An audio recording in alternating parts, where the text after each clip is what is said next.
Narito na pinakamalalaking balita ngayong tanghali.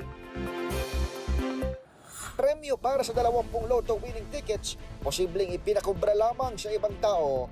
Paliwanag ni General Manager Robles, implementasyon ng arrest order ng Kamara laban kay Pastor Apollo Kibuloy, iniurong hanggang Biyernes. Pinsala ng El Nino sa agri-sector, patuloy pang tumataas ayon sa Department of Agriculture. Today in Metro, pamilya ng LGBT na namatay sa pugbog ng mga kainuman sa Pasig, umapila ng hustisya.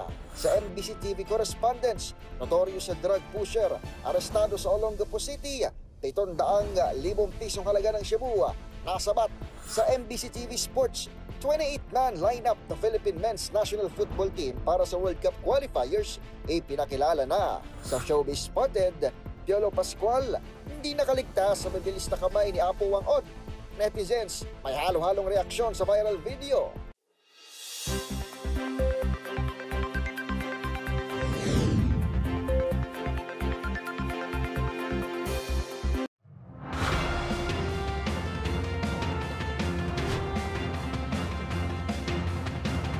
Bawat balita, makabuluhan. Bawat kwento, makapangyarihan. Boses ng Pilipino para sa Pilipino. Live mula sa MBC TV Studio. MBC TV Network News.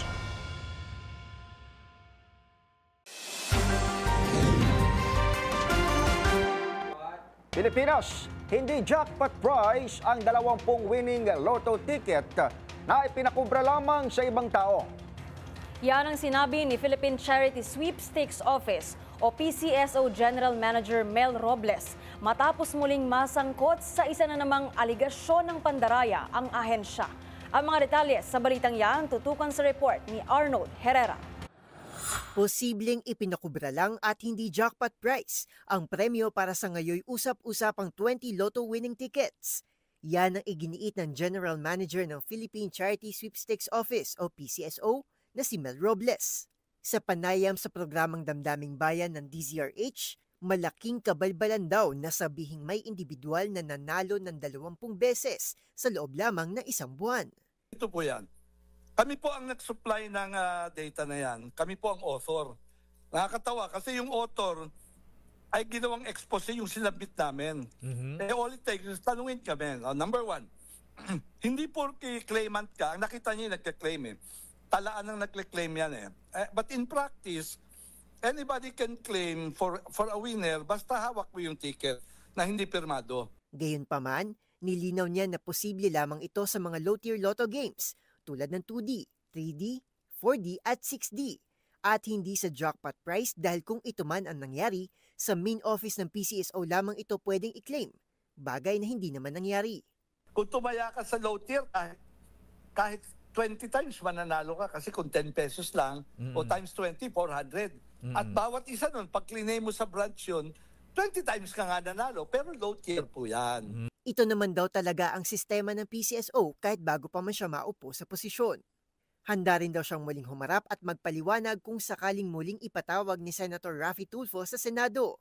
Matatandaan na kamakailan lang ay naghain ng investigasyon ang senador para usisain ang umano'y pandaraya ng PCSO na magkaroon ng mechanical failure ang isa sa mga draw machines nito na napanood ng publiko sa Facebook Live.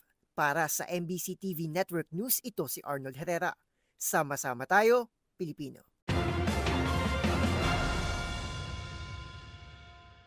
Iniurong hanggang sa araw ng Biyernes ang implementasyon ng arrest order ng Kamara laban kay Pastor Apollo Kibuloy.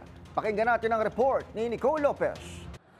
Inurong ng komite sa Kamara ang implementasyon ng arrest warrant laban kay Pastor Apollo Kibuloy sa Biyernes. Ito ang sinabi ng legal counsel ng pastor na si Attorney Ferdinand Topacio nang patawan ng contempt charges si Kibuloy kahapon ng House Committee on Legislative Franchises sa issue ng kanyang TV network na SMNI.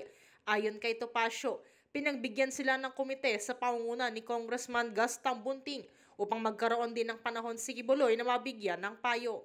Natin sa komite sa pangunguna ni Parañaque Representative Gaston Bunting at tayo naman po ay napagbigyan ng palugit upang i-implement yung arrest warrant. At actually po nakaschedule naman po talaga akong pumunta ngayon upang pag-usapan din po together with the other members of the legal team yung mga recent developments tungkol po kay Pastor Kibuloy. Samantala, welcome din kay Topacio ang ginawa ng Senado na binigyan din ng isa pang pagkakataon ang pastor nang maglabas na lang ng show cause order ang Senado sa halip na arrest warrant.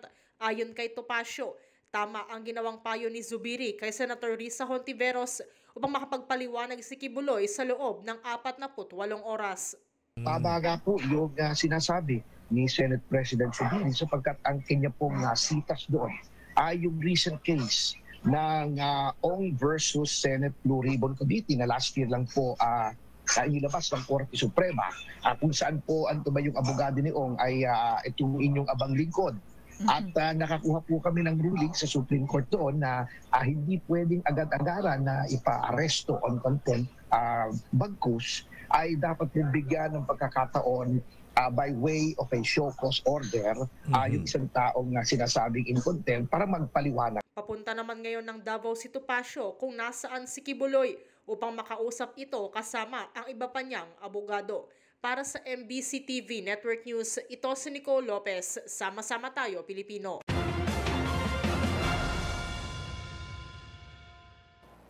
Sa kaugnay na balita, ipinagpasalamat ni Senator Robin Hood Padilla ang inilabas na show cause order ng Senado laban kay Kibuloy.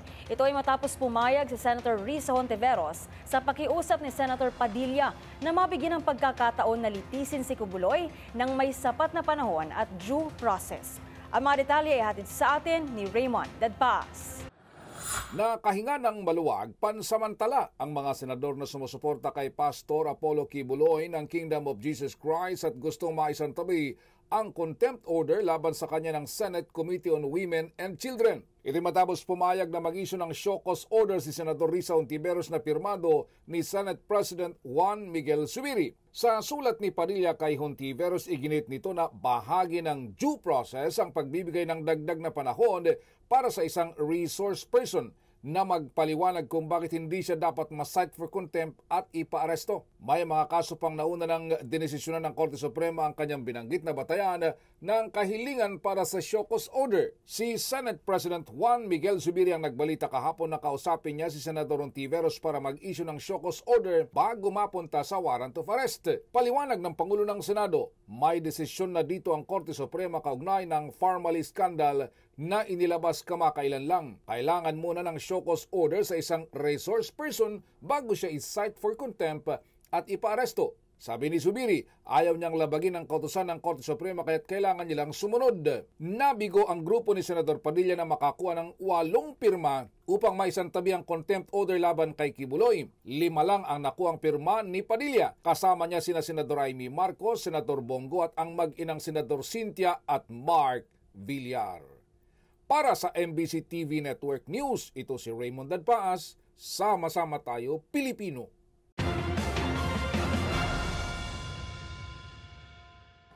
Sa ibang balita, nakalaya ng film director at 3 iba pang idinawit sa umano'y panununog ng isang e-jeepney sa lalawigan ng Quezon. Gayunpaman, pinag-aaralan pa rin ng pambansang pulisyang ituloy ang kaso dahil ang maling paraan lamang ng pag-aresto sa mga suspect ang tanging isyong niresolba ng mababang korte. Ang mga detalye sa balitang yan, ihatid ni Val Gonzalez. Anumang oras ay maring i-refile ng Philippine National Police sa korte ang kaso laban sa film director na si Jade Castro at 3 nitong kasamahan na inaakusahan ng panununog umano ng modern jeepney sa Katanawan, Quezon. Ito ang inihayag ngayon ni PNP Public Information Office Chief Police Colonel Jean Fajardo kasunod ng desisyong inilabas ng korte na tuluyang nagpapalaya sa mga respondent. Sa desisyon ng Katanawan Regional Trial Court Branch 96, pinaboran nito ang motion to quash na inihain ng kampo ni Castro. Ayon kay Colonel Fajardo, tanging ang paraan ng pag-aresto ang niresolba ng lower court na nagsabing hindi pasok sa principle of hot pursuit operation ang ginawang paghuli sa mga ito. Dahil dito, ani Fajardo, pinag-aaralan na ngayon ng PNP ang refiling ng kaso laban kina Castro at kasamahang sina Engineer Noel Mariano, Engineer Dominic Ramos at Ernesto Orsine. Bagamat iginagalang aniya ng PNP ang desisyon ng korte, pero nanindigan si Pro 4A Director Police Brigadier General Kenneth Lucas na mayroon silang mga sapat na ebidensya na magpapatunay sa kanilang isinampang kaso. Gate ni Brigadier General Lucas, hindi maapektuhan ang determinasyon ng PNP na isulong ang investigasyon hanggang sa makamit ang hustisya. Una na ring inihayag ng kampo ni Castro na sila'y mga inosente at walang basihan ang mga kasong isinampa laban sa kanila. Para sa MBC TV Network News, ako naman Val Gonzales, sama-sama tayo Pilipino.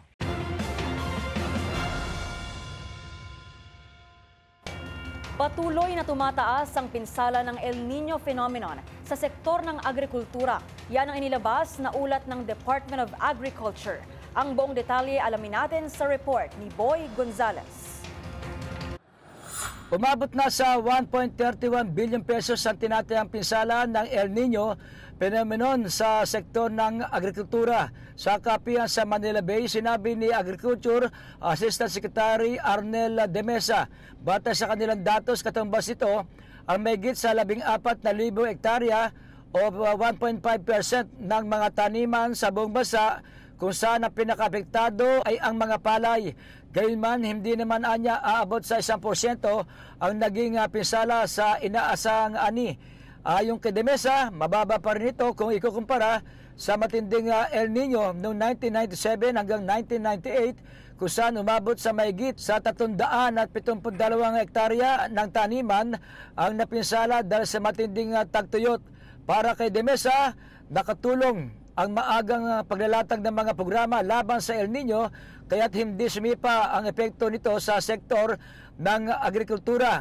Samantala, kinumpirma naman ni DTI Assistant Secretary Amanda Nograles na nagpatupad na ng price freeze sa 5 lugar sa bansa na nasa ilalim ng state of calamity dahil sa El Nino. Kabilang na dito ang ilang bayan sa Mindoro at Zamboanga City. Para sa MBC TV Network News, ito si Boy Gonzales. Sama-sama tayo Pilipino.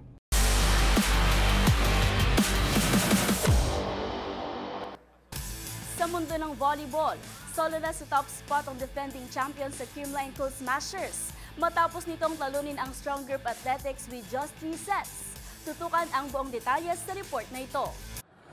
Nakuha ng Creamline Cool Smashers ang solo lead sa 2024 Premier Volleyball League o PVL All-Filipino Conference matapos nitong masweep ang kupo ng Strong Group Athletics. Nakapagtala ng parehong huge gap 25-30 ng defending champs sa first and second set at tinapos na nila ito pagdating sa third set with 25-19. 71 minutes lang ang kinailangan ng Cool Smashers para tapusin ang laban, with Bernadette Pons taking the best player of the game after tallying 12 points on 10 attacks and 2 aces. Habang parehong nakapagtala si Gemma Galanza at Ella De Jesus ng 11 excellent digs. Dahil sa panalong ito, kasalukuyang nasa solo top spot ang Creamline with 4-0 record, habang ang Frank Lau back squad naman ay may 0-4 slate.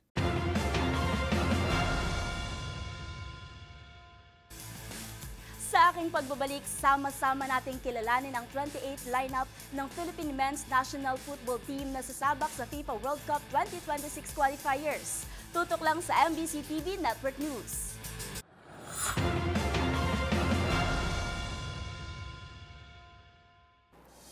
Narito ang mga balitang dapat niyong abangan.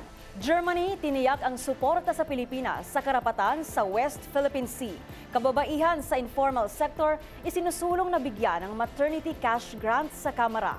Pamilya ng LGBT na namatay sa bugbog na mga kainuman sa Pasig, umapila ng hustisya. At Piolo Pascual, hindi nakaligtas sa mabilis na kamay ni Apo Wang-on.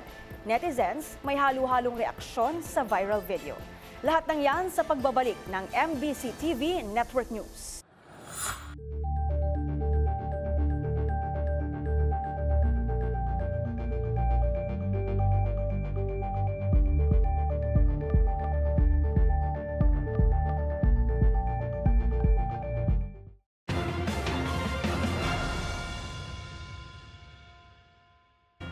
Tiniyak ng Germany ang suporta sa Pilipinas kaugnay ng paglaban nito sa karapatan sa West Philippine Sea.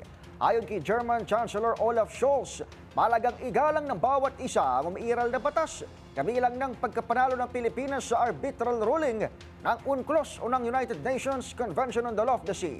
Narito ang report ni Leth Narciso.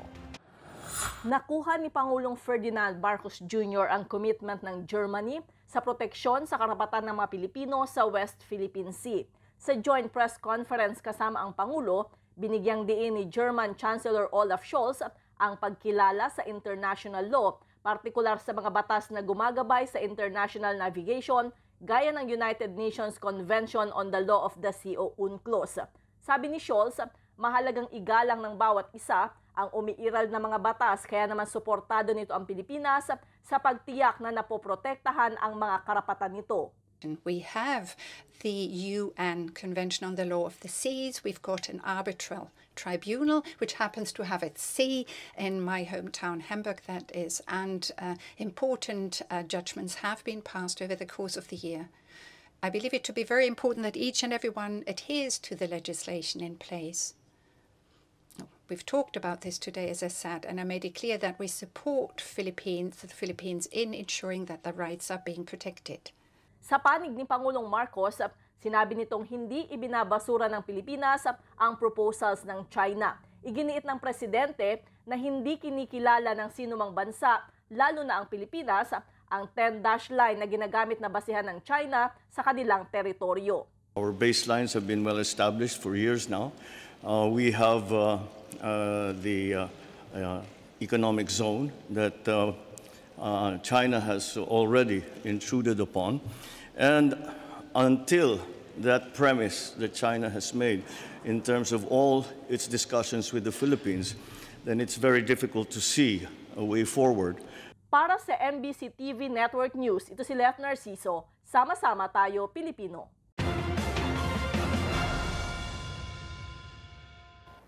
Hakbang para sa paghahanda sa krisis ang pinaplanong seaport sa Batanes na popondohan ng Estados Unidos. Ito ang ipinahayag ng Philippine Navy. Ayon kay Navy spokesperson for the West Philippine Sea, Commodore Roy Vincent Trinidad, malaki ang magiging benepisyo nito sa joint exercises ng dalawang bansa. Ang mga detalye sa balitang yan, tutukan sa report na ito. Bahagi ng paghahanda para sa posibleng krisis ang itatayong seaport sa Batanes malapit sa Taiwan. Yan ang sinabi ng Philippine Navy matapos i-anunsyo ni Governor Marilo Caico na plano ng United States Army na pondohan ng civilian port sa nasabing probinsya.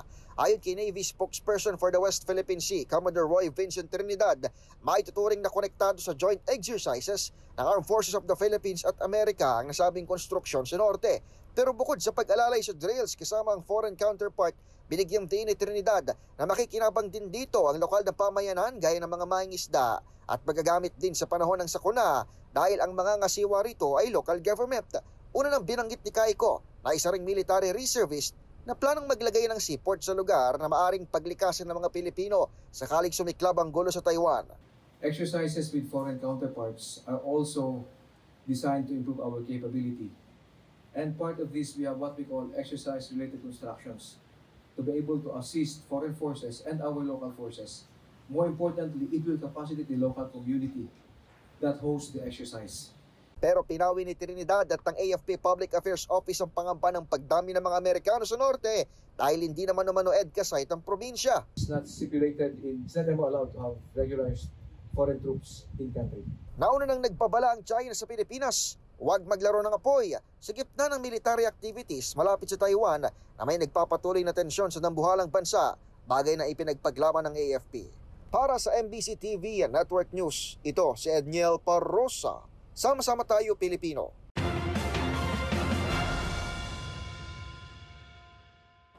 Suportado umano ng maraming Pilipino si Pangulong Bongbong Marcos pagdating sa pagdepensa sa soberanya ng bansa. Ayon yan sa isang mambabatas. Ang buong detalye, alamin sa balitang to.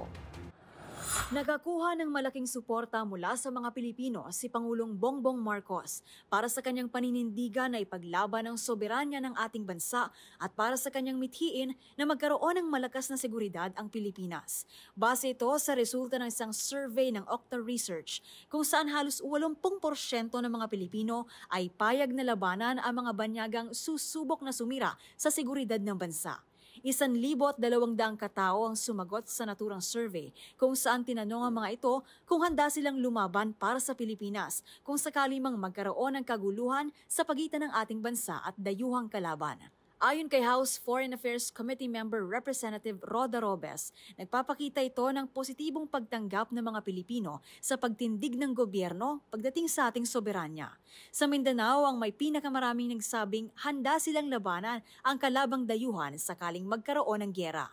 Paliwanag ni Robes, nagpapakita lamang ito na kung kakailanganin ng presensya ng mga Pilipino para magsilbi sa kanilang bayan, kusang loob na papayag ang mga ito para paglaban ng bansa, bagay na nagpapakita ng kanilang pagmamahal sa bayan. Pero giit ng mambabatas, hindi ito nangangahulugang isasantabi na ang paggamit sa diplomasya para ayusin ang gusot sa ibang bansa, lalo na tumitindig si Pangulong Marcos na dadaanin sa mapayapang usapan ang pagsasaayos ng away sa teritoryo sa West Philippine Sea. Isinagawa ang survey noong nakarang taon matapos bombahin ng China Coast Guard ng water cannon ang mga barko ng Bureau of Fisheries and Aquatic Resources na papunta sa Scarborough Shoal. Para sa MBC TV Network News, ito si Pamela Adriano. Sama-sama tayo, Pilipino.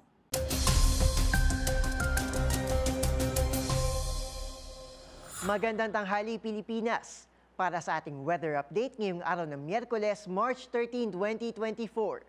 3 weather systems po ang nakakaapekto sa ating bansa ngayong araw. Una na riyan ang shear line o ang pagsasalubong ng hanging amihan at easterlies na siyang magdadala ng maulap na panahon at mga kalat-kalat na pag-ulan sa silangang bahagi ng Central at Southern Luzon. Pinag-iingat po ang ating mga kababayan sa Isabela, Quirino, Aurora at Quezon sa posibilidad ng flash floods at landslides. Samantala, amihan pa rin po ang magdadala ng mahihinang pag-ulan sa Cagayan Valley, Cordillera at Ilocos regions. Habang easterlies naman ang umiiral sa nalalabing bahagi ng bansa, kaya masusulit pa rin po ang maaliwalas na panahon maging dito sa Metro Manila. Para naman sa ating 3-day weather forecast, dumako naman tayo sa Baguio, kung saan tinataya ng pag-asa ang mataas na tsansa ng ulan hanggang sa araw ng Sabado, kaya magbaon pa rin po ng payong. At ma-enjoy pa rin syempre ang malamig na temperatura doon na maglalaro sa 14 to 25 degrees Celsius. At asahan pa rin po ang paglubog ng araw mamayang 6:06 ng gabi. At yan ang mga pinakahuling balita sa lagay ng panahon ngayong araw. Para sa MBC TV Network News, ito si Arnold Herrera. Sama-sama tayo, Pilipino.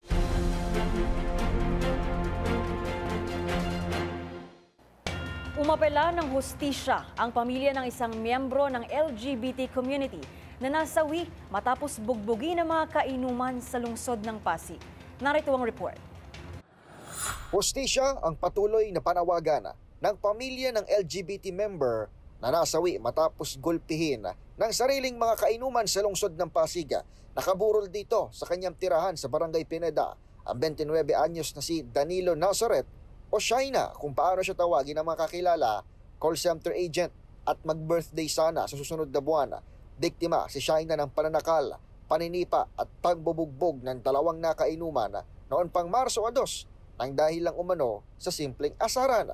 Pero kwento ng kanyang inang si Melinda, ilang araw pang lumipas bago niya madiskubre ang insidente dahil inilihim ng biktima ang kanyang mga pinsalang tinamo sa katawan.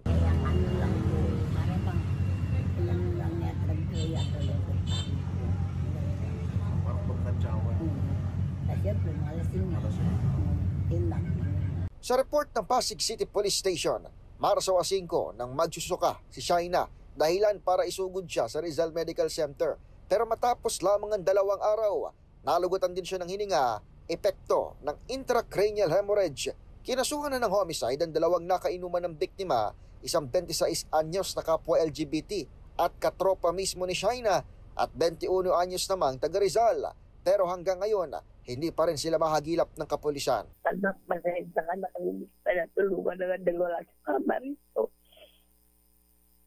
Kung na mamahal na marimok ko ako ng black, pero wala akong magawa.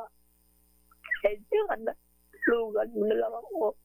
Nakaskalog ko hanggang mapigyan ka ng skisya, ganun na lang po. Para sa MBC TV Network News, ito si Edniel Parrosa. Sama-sama tayo, Pilipino.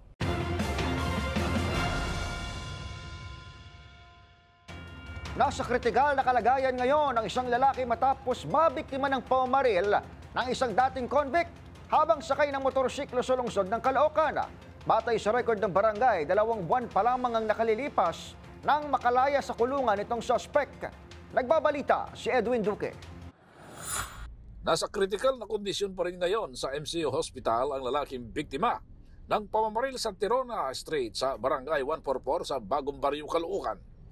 Base sa record ng barangay, pinagbabaril kagabi ang biktima na si Aladin Pundales, Henson, 37 years old, residente naman sa Ali 10 sa Barangay 144 sa Caloocan. Maswerteng hindi tinamaan o nadamay ang angkas na anak na 13 years old nang 4 na beses pagbabarilin ng biktima sakay ng motorsiklo. Nakasuot ng pulang uniform ng Move It at full face ang suspect na nakuhanan pa ng CCTV camera habang papatakas ito mula sa pinangyarihan. Base sa tala ng barangay, 2 buwan pa lamang manong nakakalaya ang suspect o biktima mula sa pagkakabilanggo at namasukan bilang Grab driver. Dati na rin umano itong pinagbabaril dahil umano sa pagkakasanggot sa droga nung kasagsagan ng tukhang. Ayon naman kay Police Colonel Ruben Lacuesta, patuloy pa rin nilang tinitignan ang mga kuha ng CCTV camera sa pinangyarihan at dinaanan ng gunman para agad itong makilala. Halos nagkalat ang dugo sa pinangyarihan kagabi mula sa tama ng ulo at katawan ng biktima ng pamamaril. Para sa MBC TV Network News, ako si Edwin Duque, sama-sama tayo Pilipino.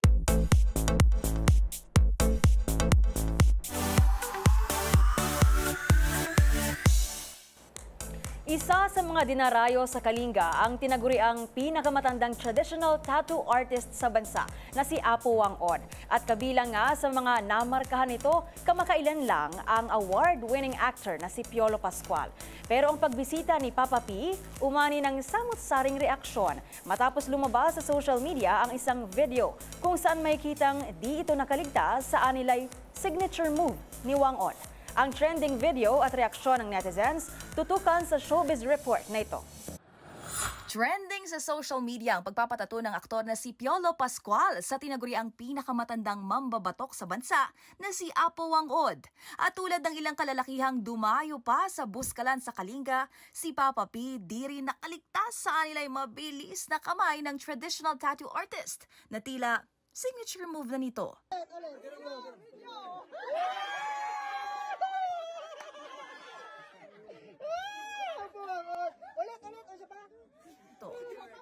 Ang viral video agad umani ng sari-saring reaksyon mula sa netizens. May ilang nagbiro ng sana all at how to be you po, Apo Wang-od. Pero may ilang hindi ito nagustuhan. Anila, bagamat malaki ang respeto ng publiko kay Apo Wang-od dahil sa kontribusyon nito sa sining at kulturang Pilipino, hindi raw dapat baliwalain ang ginawa nitong paghawak. Paano na lang daw kung isang matandang lalaki ang gumawa nito? Ano raw kaya ang magiging reaksyon ng mga tao? Say naman ng isang netizen, pampag-good vibes lang daw ito at sa tingin niya ay wala namang mali siya. Habang giit pa ng isa, magiging offensive lang daw ang ginawa ni Apo Wang-od kung hindi nagbigay ng pahintulot o di naging komportable ang kabilang panig.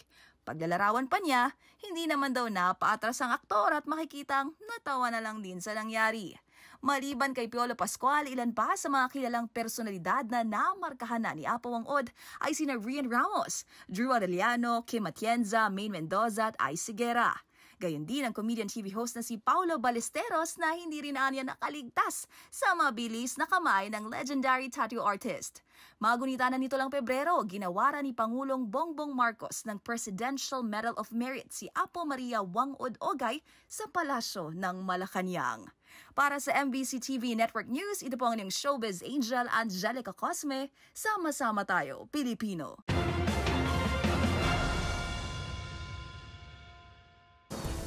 Narito pa ang mga balitang dapat ninyong abangan. Mga kababaihan sa informal sector, isinulong na bigyan ng maternity cash grant sa Kamara. Sa ating MBC TV correspondents, notorious na drug pusher, arestado sa Olongapo City. Sa MBC TV Sports, 28-man lineup ng Philippine Men's National Football Team para sa World Cup qualifiers, pinakilala na. At sa Hoy, bawal yan! Parusa sa pagbebenta ng peking produkto. Alamin!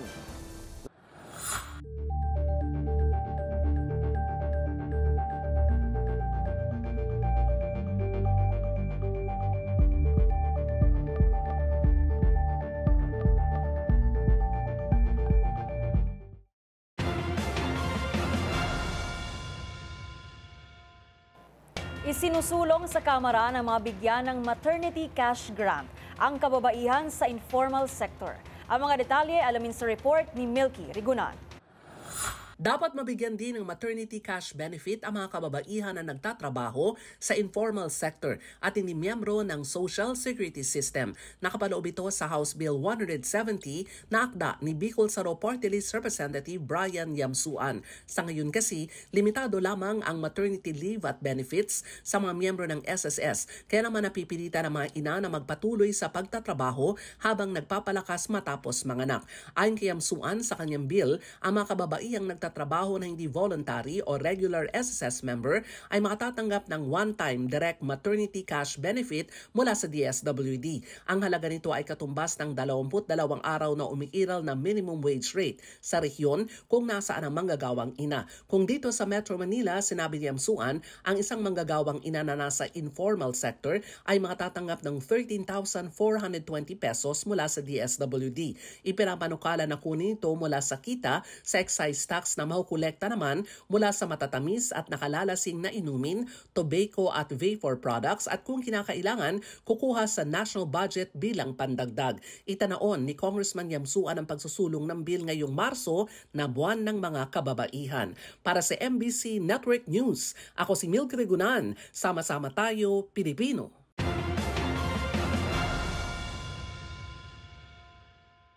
Inalmahan sa social media ang nag-viral na resort sa gitna ng Chocolate Hill sa Bohol. Ayon sa netizens, maliban sa ilegal at isa itong pambabastos sa mga Boholano, nakasisira rin daw ito sa imahe ng naturang tourist destination. Ang mga detalye sa balitang yan, tutukan sa report ni Jackie Resho. Viral ngayon at umani ng pambabatikos sa social media, lalo na sa X na dating Twitter, ang isang resort na itinayo mismo sa gitna ng Chocolate Hills sa Bohol. Ayon sa isang netizen, dapat kalampagin ng mga opisyal ng pamahalaan kung paano at kailan pinayagan magpatayo ng naturang establishmento sa lugar. Itinuring naman ng isang ex-user na iligal at pambabastos sa mga Boholano ang pagpapatayo ng istruktura at resort sa Chocolate Hills. Nakakasira din umano ito ng imahe ng Burol bilang world-class na Pinoy tourist destination. Tinawagan rin ng pansin ng isang netizen ang lokal na pamahalaan ng Bohol at Penro Bohol na hindi dapat pinatatayuan ng artificial structures ang Chocolate Hills dahil sa ito'y isang National Geological Monument. Nanawagan na rin si Bohol Provincial Board Member at Chairperson of the Committee on Environment Jamie Villamor sa DENR na itigil ang construction ng resort sa loob ng Chocolate Hills noong pang nakaraang taon. Ayon kay Villamor, wala dapat maging exemption sa itinakdang guidelines para sa Protected Area Management Board ng DENR at dapat mapag-aralang maigi ang mga dokumento ng naturang resort. Samantala, wala pang tugon o reaksyon ang DENR kaugnay ng naturang issue. Para sa MBC TV Network News, ito si Jackie Resho. Sama-sama tayo, Pilipino.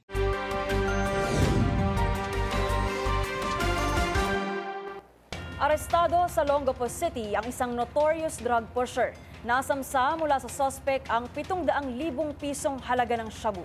Yan at ang iba pang rumarapidong balita mula sa probinsya, hatid ng iba't ibang istasyon sa ilalim ng MBC Media Group.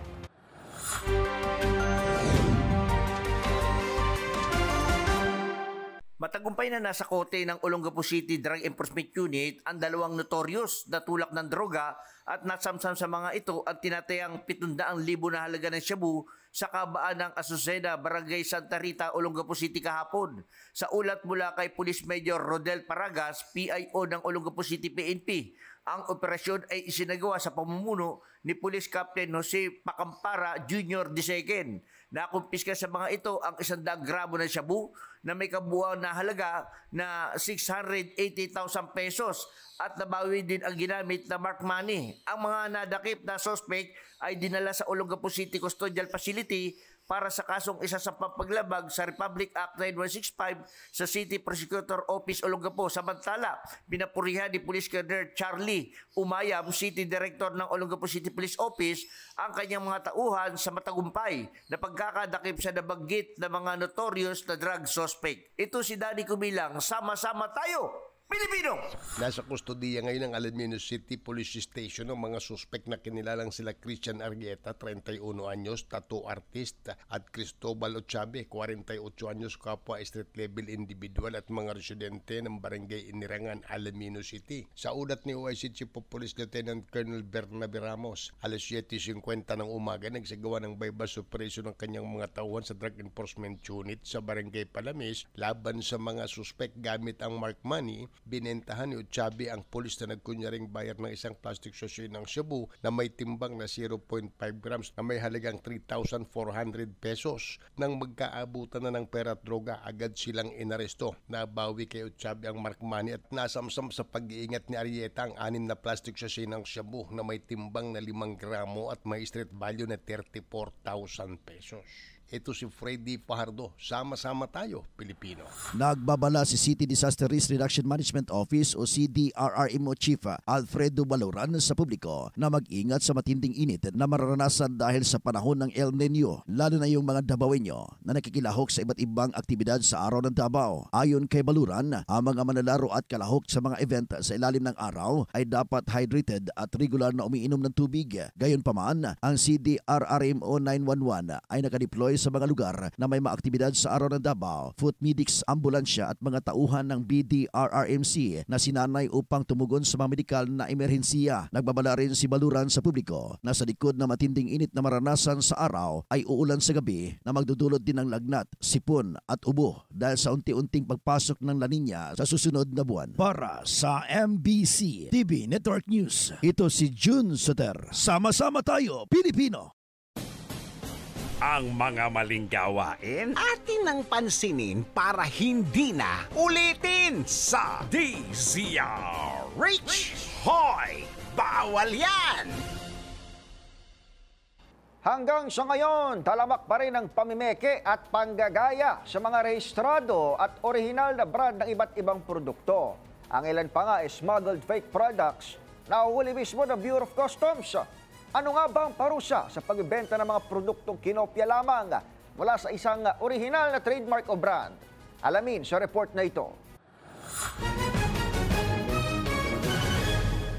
Hindi na mabilang ang mga insidente kung saan nasabat ng mga tauhan ng Bureau of Customs sa operasyon ang umaabot sa milyon o minsan pa nga ay bilyong halaga ng mga peking produkto. Iba-ibang mga produkto ito gaya ng bag, sapatos at mga gadget. Ang pagbebenta ng mga counterfeited goods ay mahigpit na ipinagbabawal sa ilalim ng Section 155 ng Republic Act 8293 o Intellectual Property Code of the Philippines. Sinasabi nito na bawal ang paggawa, pamimeke, pangungopya at panggagaya ng isang rehistrado at orihinal na trademark o brand nang walang pahintulot mula sa nagmamay-ari nito. Ang sino mang magbebenta, magpapamigay o mag-a-advertise sa mga peking produktong ito ay mapapatawan ng 2 hanggang 5 taong pagkakakulong at pagmumultahin ng nasa 50,000 pesos hanggang 200,000 pesos. Ang mga naturang produkto ay kukumpiskahin din ng mga otoridad. Kung mayroon pa kayong nahuling pinagbabawal na akto o kaya naman ay mayroon kayong reklamo, itag nyo kami sa DZRH. Hoy! Bawal yan! Ang mga maling gawain atin nang pansinin para hindi na ulitin sa DZRH. Hoy! Bawal yan!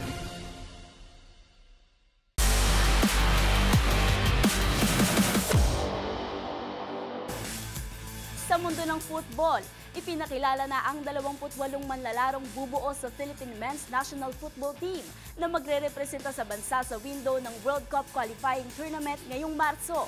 Tutukan kung sino-sino sila sa report na ito. Ipinakilala na ang 28-man lineup ng Philippine Men's National Football Team na sasabak sa March window ng FIFA World Cup 2026 qualifiers. Inanunsyo mismo ng Philippine Football Federation ang 28 players ng squad na makikipagtapatan sa Iraq ngayong Marso. Kukumpletuhin ni na Andres Aldeguer, Jeremiah Borlongan, Jorvi Gayoso, Teo Libarnes, Patrick Reichelt at Chima Ozica ang forwards ng squad. Habang sina Justin Baas, Michael Baldissimo, Matthew Baldissimo, Kevin Ingreso, Oscari Kikonen, Mike Ott, Jose Elmer Porteria, Santiago Roblico at Mark Swainston naman ang midfielders. Defenders ng team ay sina Amani Aguinaldo, Pocholo Bugas, Marco Casambre, Jess Curan, Simen Lingbo, Jesper Naihom, Christian Yorentini, Daisuke Sato, Jefferson Tabinas at Paul Bismarck Tabinas. Habang ipinakilala naman bilang goalkeepers sina Patrick Deito, Neil Etheridge at Kevin Ray Mendoza. Pangungunahan ng bagong upong si Coach Tom Saintfield ang kupunan. Sasabak ang football team sa first match sa March 21, nasusundan ng isa pang laro sa March 26 na gaganapin naman sa Rizal Memorial Stadium.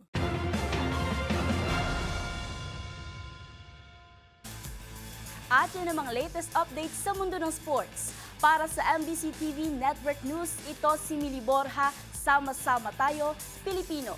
Balik sa inyo, Pam at Niel. Kay Match Point Mili at yan ho, ang mga nakalap naming balita ngayong araw ng Miyerkules. Ito po si Edniel Parusa. At ito naman si Pamela Adriano. Magkita-kita tayong muli bukas, araw ng Huwebes, para sa mga balitang makabuluhan, mga kwentong makapangyarihan. Hatid ng boses ng Pilipino para sa Pilipino. Ito ang MBC TV Network News. Sama-sama tayo, Pilipino.